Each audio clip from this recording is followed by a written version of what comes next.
Le déluge de Noé a-t-il été local ou universel? Les passages bibliques sur le déluge montrent clairement qu'il a été universel. Genèse 7.1 dit « Toutes les sources du grand abîme jaillirent et les écluses du ciel s'ouvrirent ». Genèse 1.6 à 7 et 2.6 montrent que l'environnement d'avant le déluge était très différent de celui que nous connaissons aujourd'hui. À partir de ces versets et d'autres descriptions bibliques, il est raisonnable de penser que la terre était à l'époque entièrement couverte d'une sorte de voûte d'eau, peut-être sous forme de vapeur ou d'anneaux semblables aux anneaux de glace de Saturne.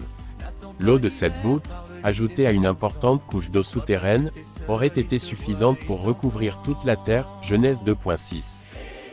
Le passage le plus clair au sujet de l'étendue de l'inondation est Genèse 7.8 à 23, l'eau monta et grossit beaucoup sur la terre, et l'arche flotta à la surface de l'eau.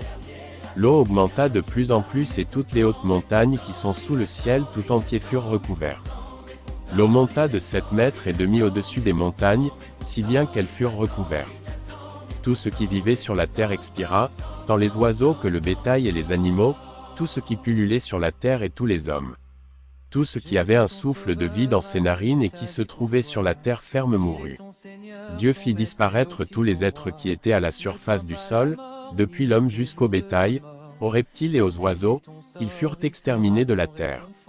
Il ne resta que Noé et ceux qui étaient avec lui dans l'arche.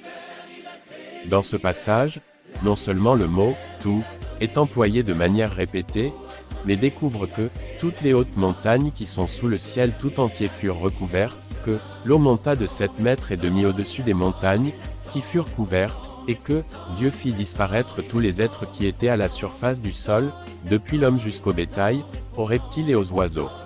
Il s'agit d'une description claire d'un déluge universel qui a recouvert toute la terre. De plus, si le déluge n'était que local, pourquoi Dieu aurait-il ordonné à Noé de construire une arche plutôt que de tout simplement lui dire de se déplacer et de pousser les animaux à migrer également? Pourquoi lui demander de construire une arche assez grande pour contenir toutes les espèces existantes d'animaux terrestres?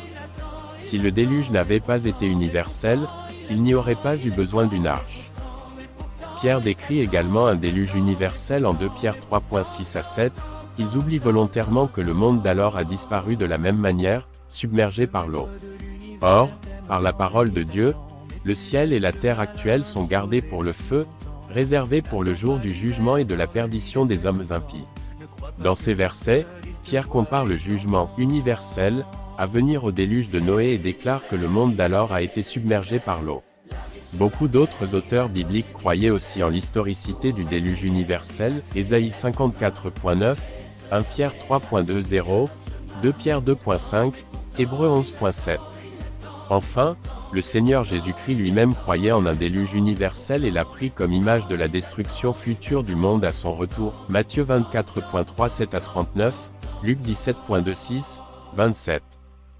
Il y a de nombreuses preuves extra-bibliques d'une catastrophe universelle semblable au déluge. On trouve de vastes champs de fossiles sur tous les continents et d'immenses dépôts de charbon impliquant la transformation rapide de grandes quantités de végétation. On trouve même des fossiles marins sur le sommet de montagnes tout autour du monde.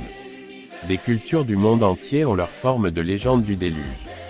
Tous ces faits, et bien d'autres encore, sont des preuves qu'il y a bien eu un déluge universel. Abonnez-vous à Dr Jérémie et rejoignez le projet Ange de l'Espoir pour faire des nations les disciples de notre Seigneur Jésus-Christ. Amen. Il est ton Seigneur, ton Maître et aussi ton Roi. Ne crains pas la mort, ni le séjour de la mort. Confie-lui ton sort, il sera ton réconfort. Créé l'univers, il a créé l'univers. La vie sur la terre, il a donné vie sur terre.